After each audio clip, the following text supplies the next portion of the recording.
Stand by. Is this thing on? Yes, Dan. Oh, hello. You're listening to Old News with Dan and Carrie. This just in. Breaking news to report. We are live. Old newscasters Can we just say former? Sure. Former newscasters reunite behind the mic after more than 20 years. Old news is good news. Stay tuned.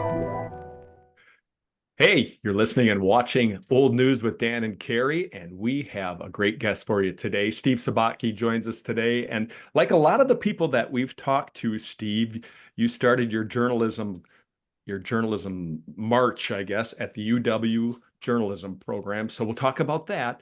But also you spent many years in government. You spent many, many years working for the state, and you started out at a little, I don't know how many watt radio station in Beaver Dam, Wisconsin for more than a dozen years. It's Steve Sabatke, everyone. Thanks for joining us today. Thank you. Thanks, Dan and Carrie. But to be completely transparent, I literally begged Dan to be on the show.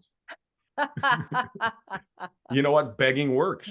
I mean, I said, come on, enough with the TV personalities. Let's get some radio going here. Yes. Yes. And I wouldn't call it begging. I would call it suggesting. You said, hey, if you ever want to hear some stories about radio, I'm your man. So and he said, yes, we do.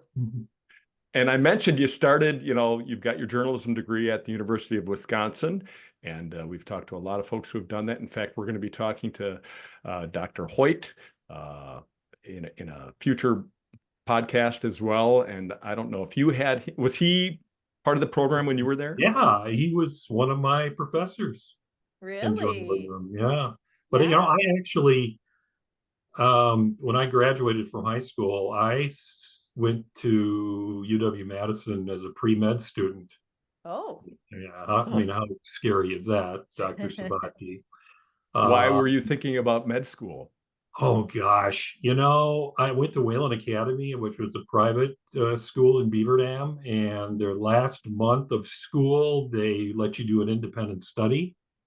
Uh-huh. And I said, I want to be a movie critic. And they said, no, we're not going to let you just, watch movies every day. So they had a program whereby you could job shadow Beaver Dam doctors.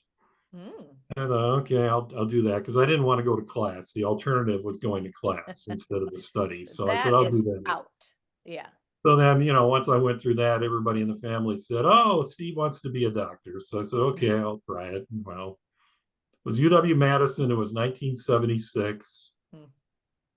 You can put it all together there. The pre-med lasted about maybe 2 years. And I ended up switching to journalism. So had you thought about journalism before that when you were younger, or is that something you kind of grew to like while you were in college? Well, when I was a kid, my uncle, his name was Don Sabatke. He was my dad's brother. He managed a radio station in Waupun, which is near Beaver Dam.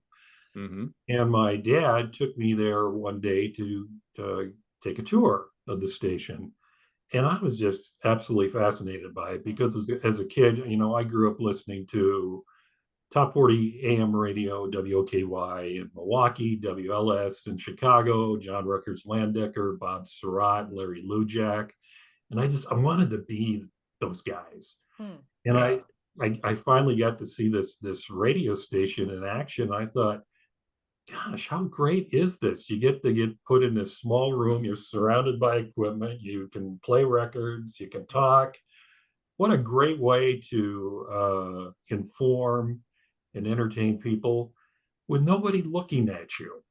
Nobody, nobody's. And maybe you could be that movie critic after all. That movie critic could creep in the radio.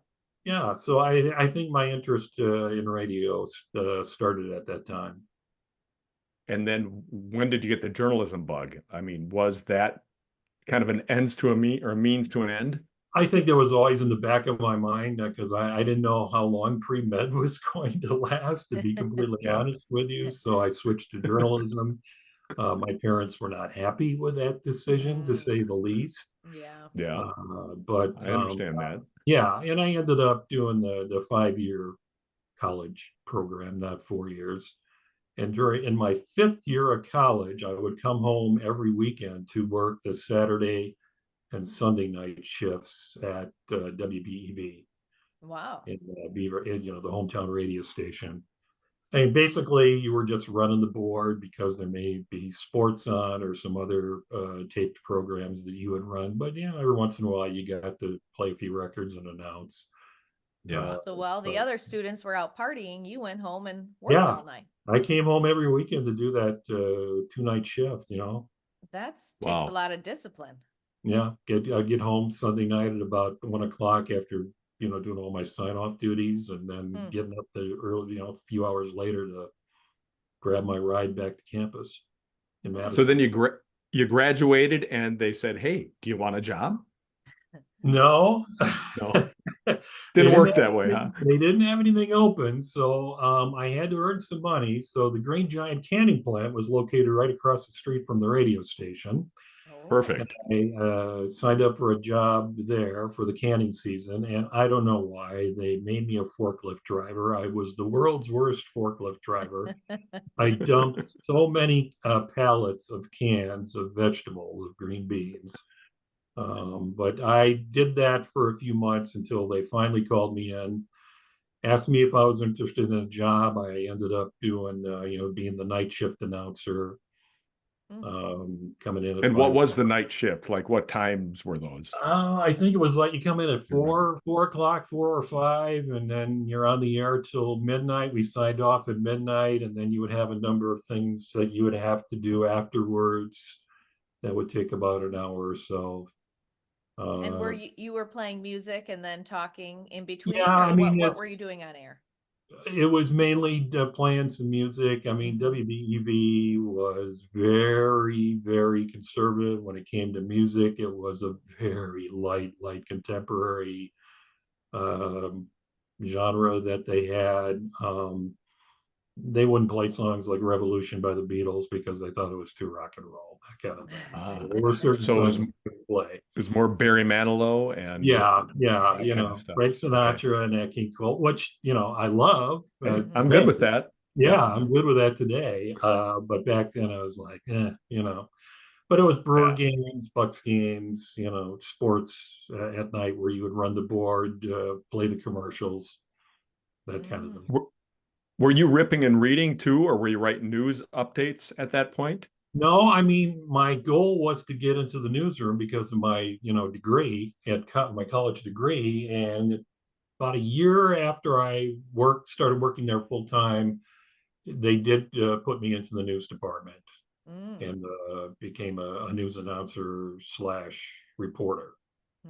So explain that to people who might not know how radio used to be in some ways, because now we'll hear some news updates once in a while on the hour, but back in those days they had a news department. Well, I mean, I think we were unusual for a small market radio station. I mean, Beaver Dam was about 15,000 people. We had a 2-person news department, which there was a lot of small town radio stations that only had a 1-person news department. Right. And BEV, the emphasis, the mantra was local news, local news, local news. I mean, we hammered that. I mean, we worked hard to try to fill every newscast morning and afternoon with local news stories that we went out and got either, in person or by the phone. We would try to get them with audio, either recording interviews with the person over the phone or taking a tape recorder out to the scene. And it was just, I mean, for a number of years, I was always my mind was always working. How can I would see something or I would talk to somebody and there would be something that would click in my brain that would say, this could make a local news story, or something connected to this could make a local news story. I mean, Beaver Dam's not like Madison. It's not like Milwaukee where there's things happening every day. So we were out trying to find as much local news as we possibly could, and not only during the heavy listenership times where it's Monday through Friday, but on the weekends as well, and holidays, we had to fill up those newscasts with as many local stories with tape, with audio that we could. What were some of the most memorable stories from that time? Do you remember some of them still? Sure. I had an opportunity to interview the actor Fred MacMurray. Oh, yeah.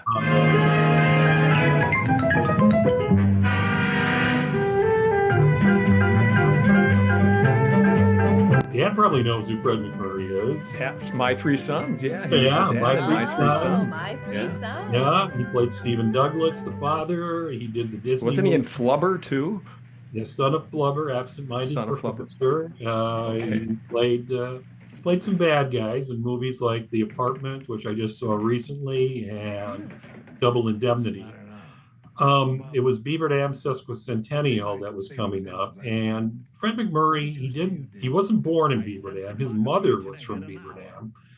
But he did grow up in Beaver Dam, and he went to high school at the Beaver Dam High School, and he played in the Beaver Dam High School band with my grandfather, Ray Sabatke. And my grandfather had a picture of the high school band during that time with he and Fred MacMurray in the picture.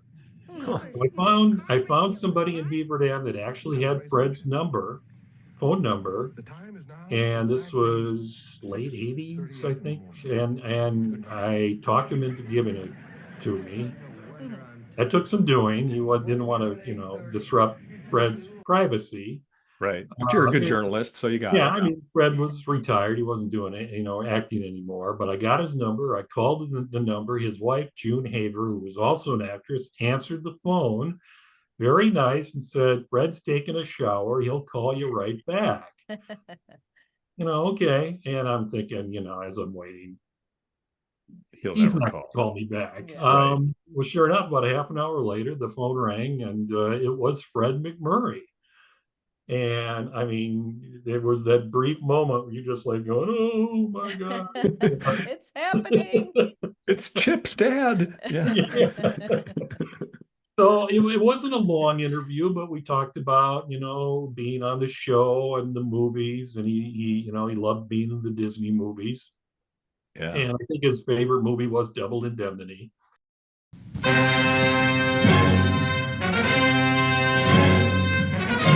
I killed Dietrichson. Me, Walter Neff, insurance agent, 35 years old, unmarried, no visible scars.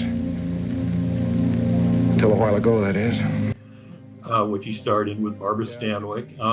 He was a bad guy in that one, wasn't he? Yeah, he is. Yeah, he kind of broke into a murder by Barbara Stanwyck. Yeah, and, talked about his time in Beaver Dam, and I did ask him if he remembered my grandfather. Now he said that he did. How could I have known that murder? Whether that was the case or not, I don't know, but I got a real big thrill out of that. And of course, I told my grandfather afterwards about it. So that was really exciting. That's cool. Yeah. Well, that's one of those feature-y kind of story. I mean, that's a great feature-y kind of story. How about on the other end of the spectrum? Hot news or bad news or yeah, you and I were talking before we started taping that one of the downsides of being a news reporter at your hometown radio station in a small market is that tragic events do happen. And there are times when those tragic events involve people or victims that you know personally or that you have a connection to.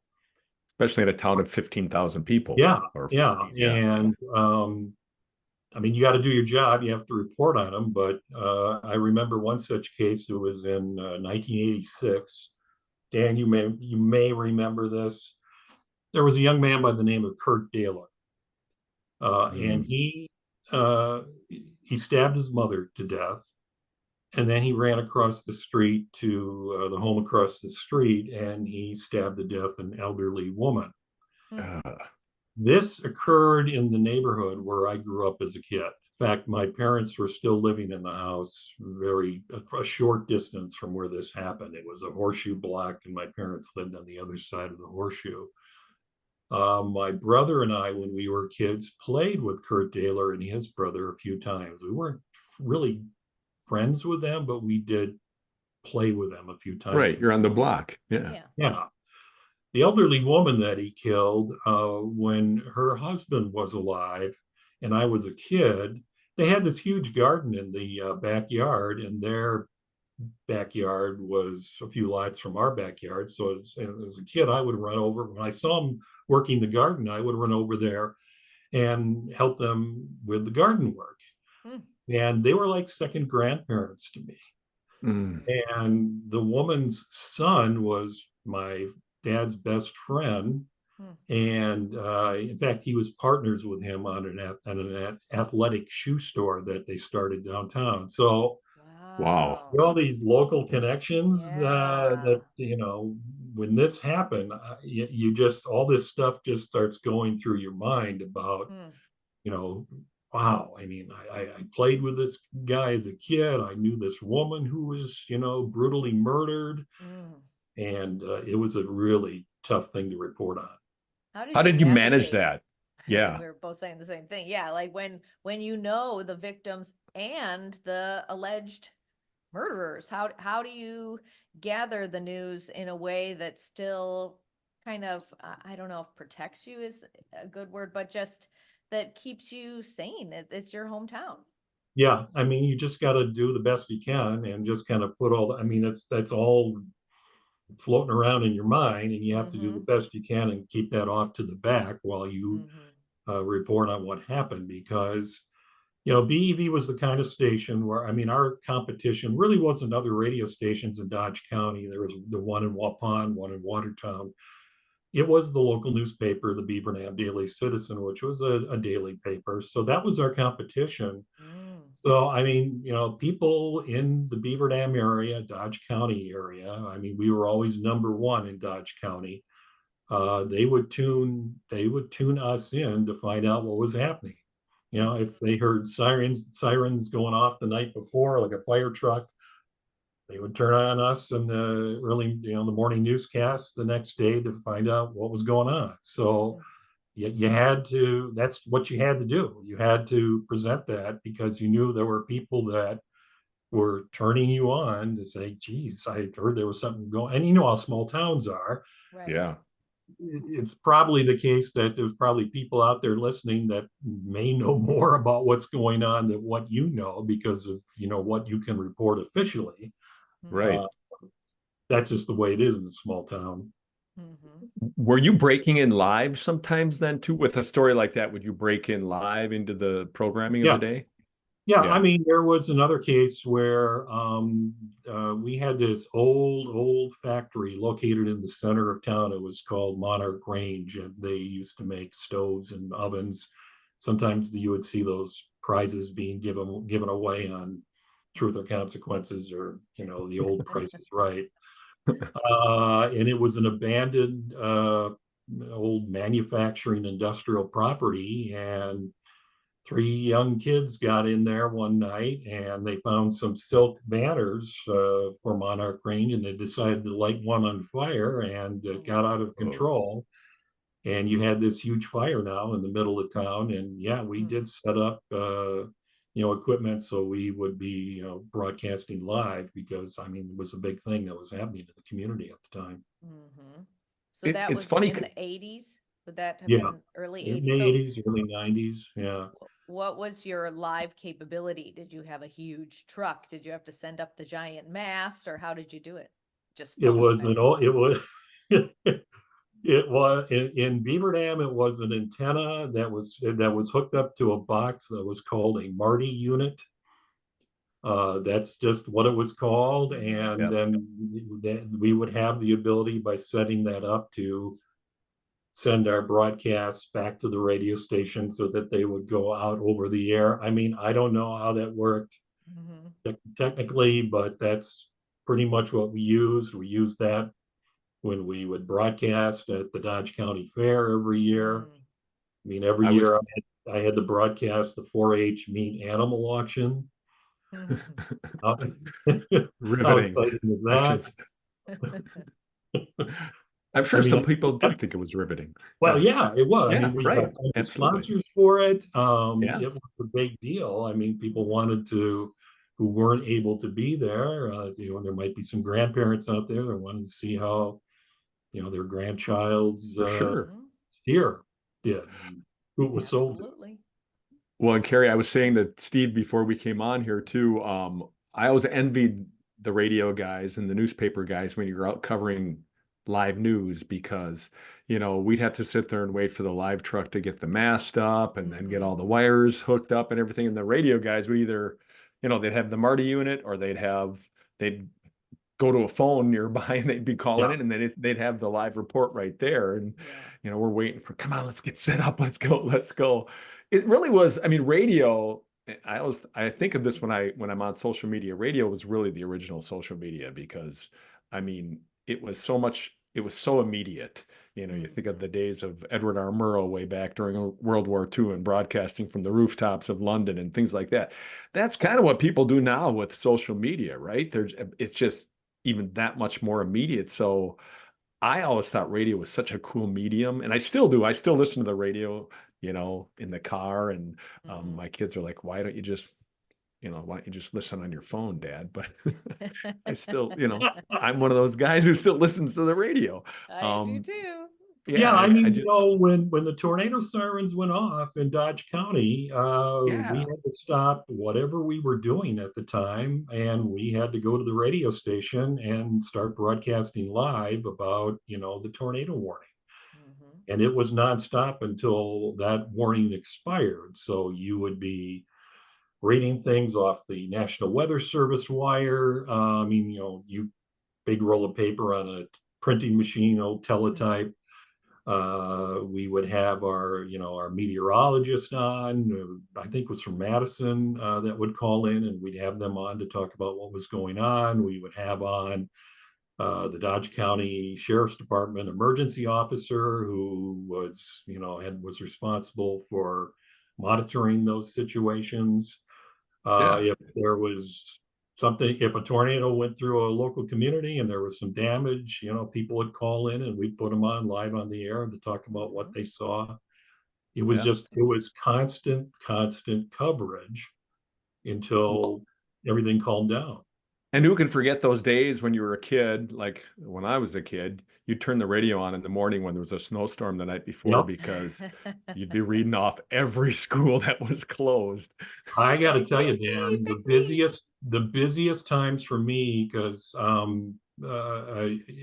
would work Sunday morning shifts, and sometimes I would have to run the board and do the news at the same time, is if there was a snowstorm and all the local churches in Dodge County would call us to let us know the service was canceled. I mean, the phone was ringing nonstop, and you're frantically writing stuff down because, I don't have a computer in front of me where I can type this in.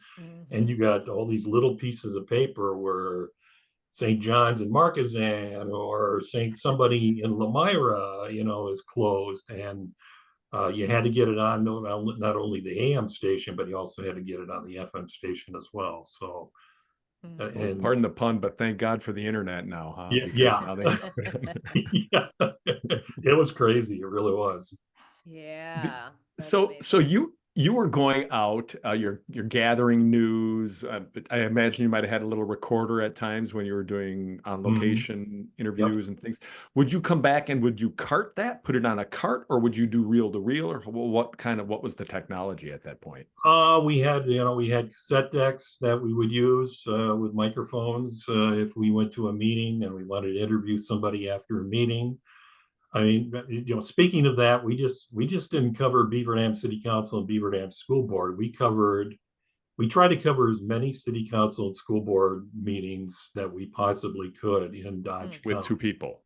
With two people. So, I mean, there was easily weeks where I was gone, 2 to 3 nights a week because we were out covering Mayville and Juneau and Horicon and Fox Lake and Columbus and Waupun.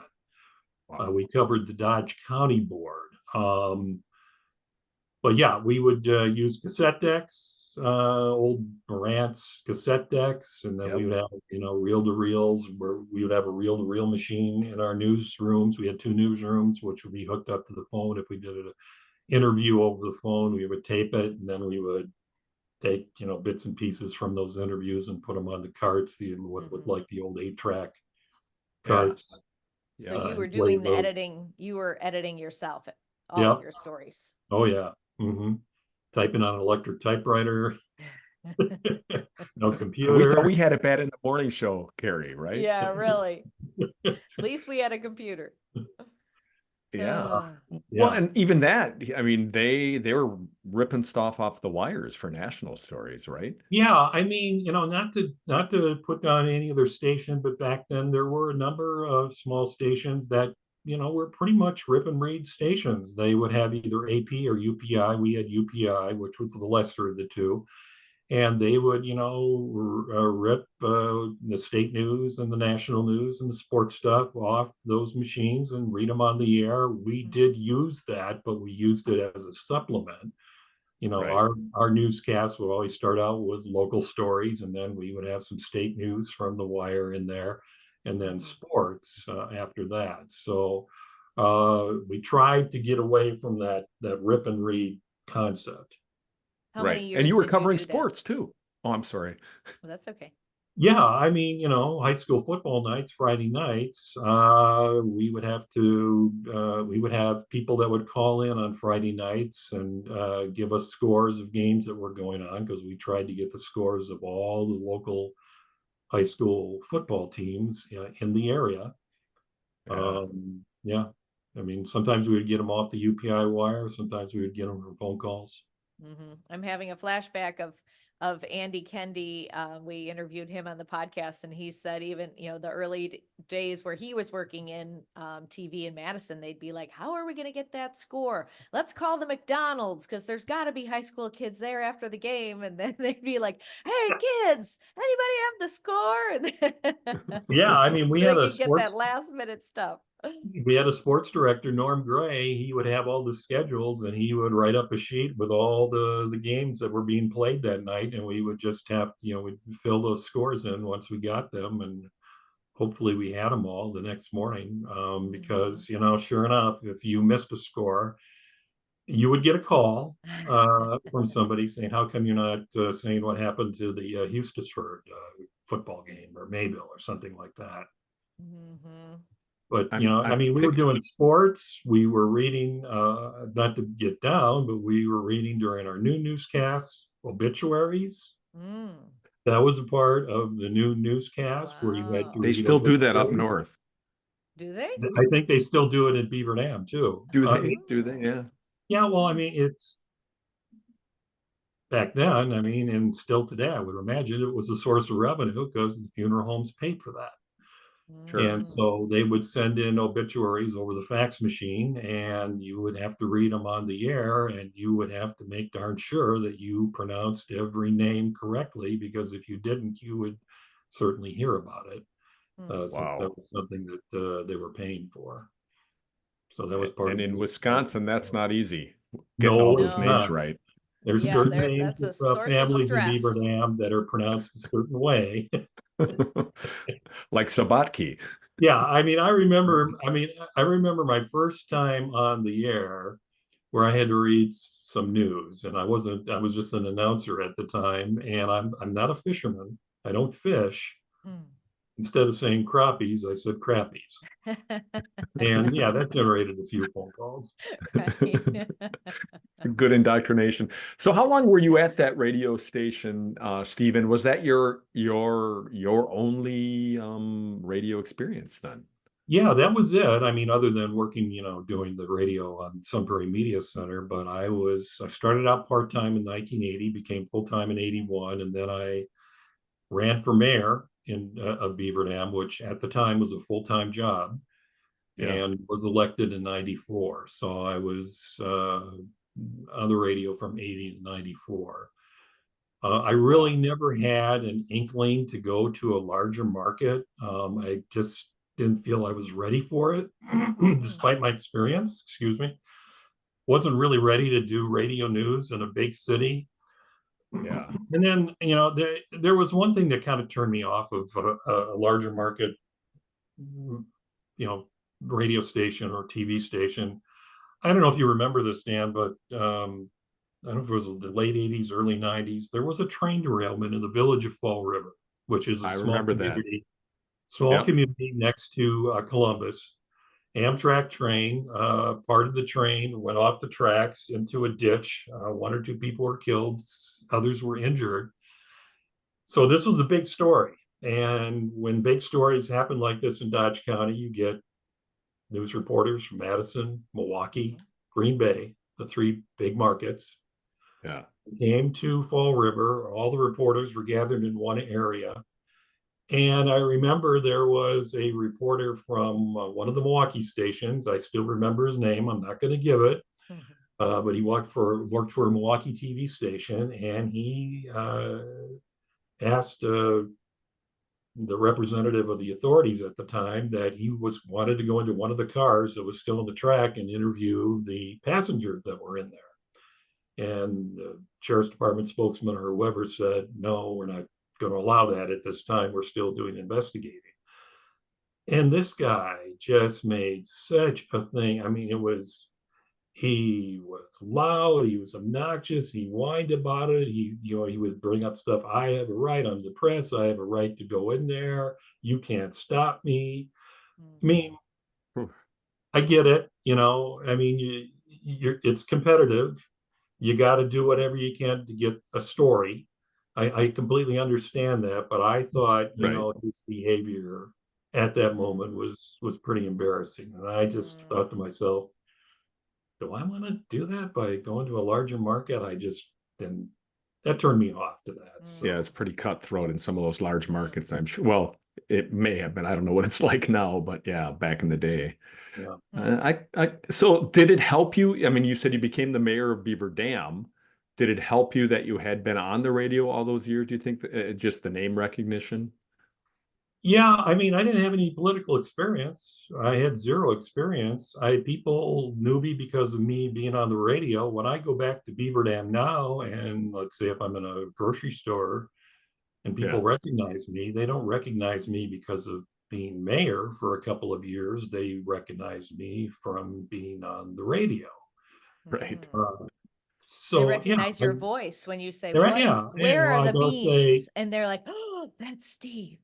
They'll say, you look familiar. What's your name? And I would tell them my name and they go, oh, yeah, the guy that was on the radio.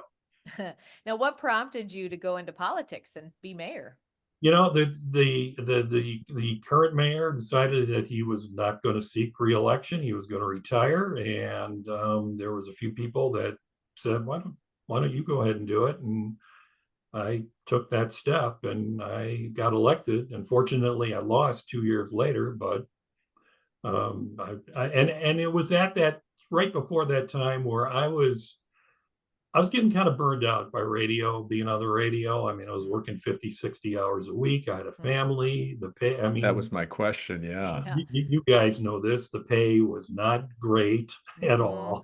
That's an overstatement. Yeah. Yeah. I mean, I for a few years, me and another guy who worked at the radio station were supplementing our income. We were partners in a portable DJ business where we would play weddings, that kind of thing.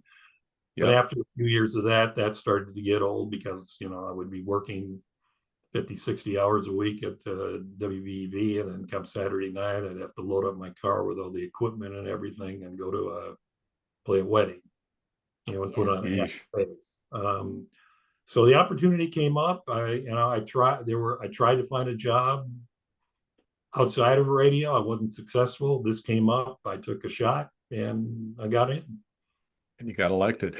Yeah. I was going to ask you, I mean, when did you started in radio in whatever, 1980.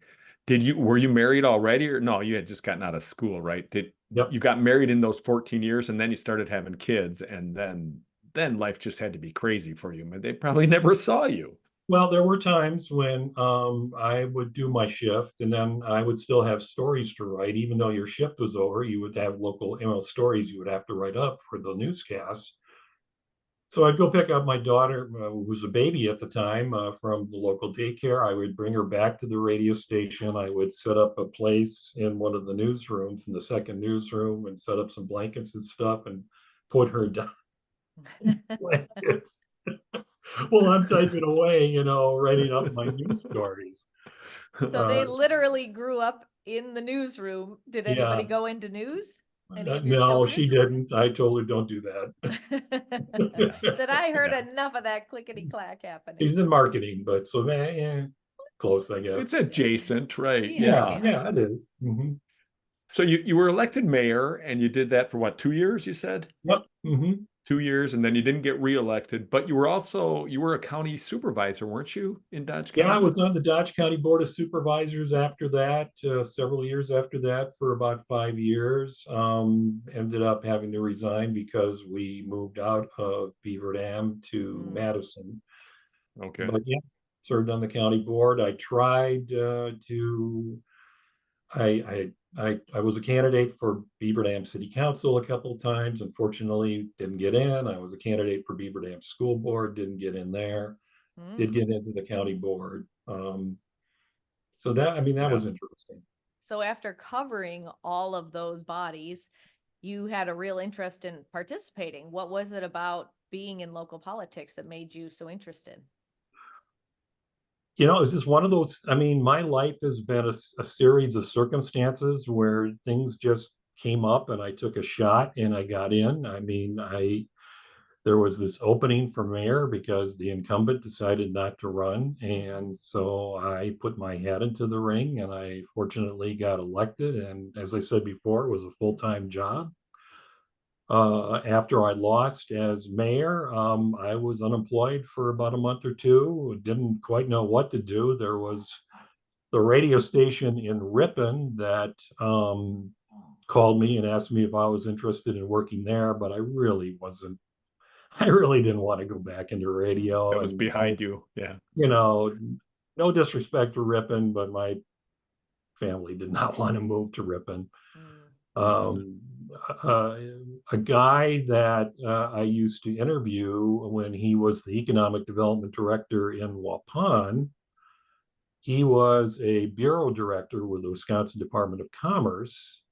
He had a opening in a limited term position, asked me if I was interested, gave me a call one day and asked me if I was interested. And I said, yeah, I'm not doing anything. So, Yeah. I mean, again, Let me see. Yes. zero. Yeah. I mean, the only economic development experience I had was when I was mayor, Uh-huh. which wasn't much, but there was some there. And ended up starting in 1996, working a limited term for the state, and then became permanent full-time in 1998. Wow. And so you parlayed that into some 30 years of economic development experience and management. Yeah, yeah. I mean, Department of Commerce morphed into Wisconsin Economic Development Corporation in 2011. Stayed Yeah. with it. I've been there ever since. And now I'm thinking about, maybe it's time retiring. You're getting to that point in your life. And I noticed on your resume too, you had something about, you were the industrial revenue bond specialist. Like, Still what am. does that mean? What is that? Oh, I could bore you to tears for about Don't bore an us to hour death. more Yeah. about that. Give us the spicy version. Yeah. Industrial revenue bonds, it's a form of lower cost financing for small manufacturers, not, the big guys like John Deere or any of those big manufacturers, but the smaller manufacturers can access this program and get financing for their expansion projects with a lower interest rate. I've been doing that since 1998. Wow. That's, it's called job security. I was gonna say, Yeah. you're the guy. Yeah, You want to know that. I'm Did the your IRB skills- guy for the state of Wisconsin. Did your skills in radio translate well to what you have been doing for the past decades? Yeah, I think it has, because right now I'm doing underwriting. I mean, I'm part of a team that underwrites financial assistance applications that come in from companies, municipalities for grants, tax credits, loans. So you get these applications, and I think, my experience as a reporter, where you're asking questions, who, what, why, when, how, all those different things that you're trying to get at as you're putting together a story. That helps me now when I'm underwriting these financial assistance applications. Why are you doing this project? What exactly are you going to be doing? How many jobs are you going to create? That kind of thing, as we're trying to get to the heart so that we can do write-ups that are eventually approved by our supervisors. So it does help. Yeah. Mhm. Well, and Carrie, you should know, I mean, Steve returned to the media then at Sun Prairie Media Center because he, like me, it was a fun outlet. I don't know if you were doing it before the pandemic, Steve, but Yes. Mhm. he's been doing radio over there, Council Rewind, and he does a show, one of my favorite shows on the Sun Prairie Media Center. 7-8. Yeah, Um, you're my only listener, Dan. I love it. It's called Seldom Heard, and he plays songs that are seldom heard on the radio, That's and fun. he kind of covers a pretty broad range. I love that show, so I'm gonna miss it when you're gone for a little while there, Steve. Yeah, 50s, 60s, some 70s. Yeah. Come down to my So basement and you can see the milk jug crates. They're just everywhere of CDs. so not vinyl, CDs. No Or both. vinyl. I used to No have a vinyl. bunch of vinyl I got out of it because I thought vinyl was dead when CDs, became a thing. Yep. So I got rid of all my records. Now it's a thing. The Sun Prairie Media Center is an amazing facility. I can see why you gravitated there. So did you just had an urge to dust off your old skills and get back in there in when you had a little more time? Yeah, I mean, we were living in Sun Prairie. In 2015, my wife and I went to one of the local restaurants. They had a poster up that said, hey, if you want to get involved in this community radio station, we meet such and such times on these dates, and here's a phone number you can call. And my wife said, you should do this. You should you do this to get back into radio. And I just kind of went, no. I just, brushed it off, came up with a million different reasons not to do it. Then in 2016, I had a couple of health scares where I ended up in the hospital each time a week. Got back to work after those, and again, it was just one of those moments where you think to yourself, "I'm going to do this." So I picked up the phone, called the media center, got the person who was in charge of the radio station, and ended up doing the show that Dan talked about, and then it kind of really grew from there. And then I got, I ended up doing baseball and football, which I had never done before. Really? Yeah, never done play-by-play. Did some TV. Dan was one of the co-hosts from time to time on the movie review show, Real Reviews. Yeah. I would do that at least once a month. So he finally did get to do his movie I was reviews. gonna say, full I finally circle got to do moment. it. It was great. Yeah. Oh, that's No, wonderful. and it's great because I think a lot of people don't realize how, I mean, Sun Prairie has a media center. There's a lot of local communities around here that have media centers. You probably have them by you too. And a lot of people have that in mind that, the old Michael Myers, Wayne's World, broadcasting from Aurora, whatever, cable media. And it's a place where a lot of creativity takes place. And people are able to kind of go and play and do radio, do TV, social media in many cases now. So it's kind of a nice playground for people, especially people like Steve and I, who, had some experience at it and still wanted to have some fun with it. But Yeah, I mean, it's amazing. Back when I was mayor, I mean, the local cable access channel in Beaver Dam, the only thing it really showed was the Beaver Dam City Council meetings. Right. That was it. Right. Other Yeah. times, And some still do that. Yeah, and I don't know if they've grown from that or not. I just don't know. But I mean, when it was not on the air, it would just have the crawls and the community events that would show up. So you would be on TV, and that's how people, you got a pretty sizable audience watching the council meetings at night. I mean, I remember coming home one night where my wife said to me, she just kind of shook her head and says, you got to cut that out. I said, what? He says, when somebody says something dumb, you roll your eyes and you can see it right Oh, there no. on television. They're Like, that watching. never happened in radio. I didn't have to No. think about that. You could sit there and go, oh, on radio. Yeah. Yeah. So yeah, No, you had that's to. well, That's funny. Steve, we've taken up a lot of your time, but I always ask people, I think you said, was your first job the forklift job, or did you have a job before that when you were in high school or something like that? When I was in high school. Yeah, did you have a job before that forklift job that you took? My first job as a young kid was I was stocking shelves at the liquor store, which was not too far from where we lived. Yeah. Yeah. So you did know everybody in town. You're right. Yeah. Well, yeah, Beaver Dam had a lot of liquor stores. And what was your, if you don't mind saying, what was your worst job that you ever had, Steve? The worst job, and not because of the conditions, but because I wasn't ready for it and I just wasn't very good at it. I was a member of the athletic training department for the Badger football team. Wow. Huh.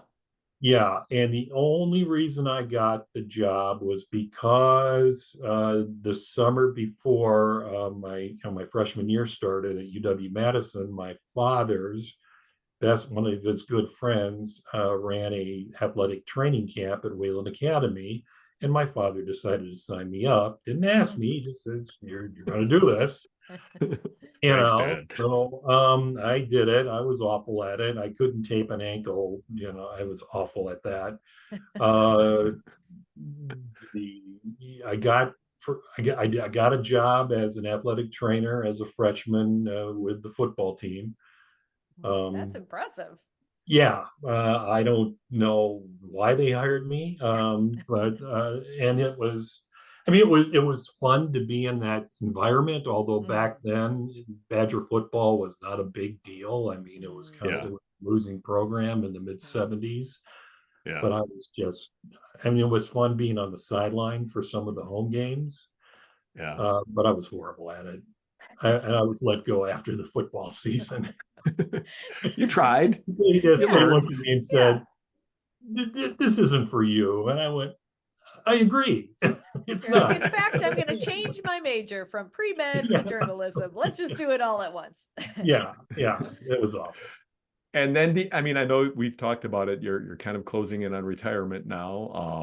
But Mhm. is there something you're still thirsting to do?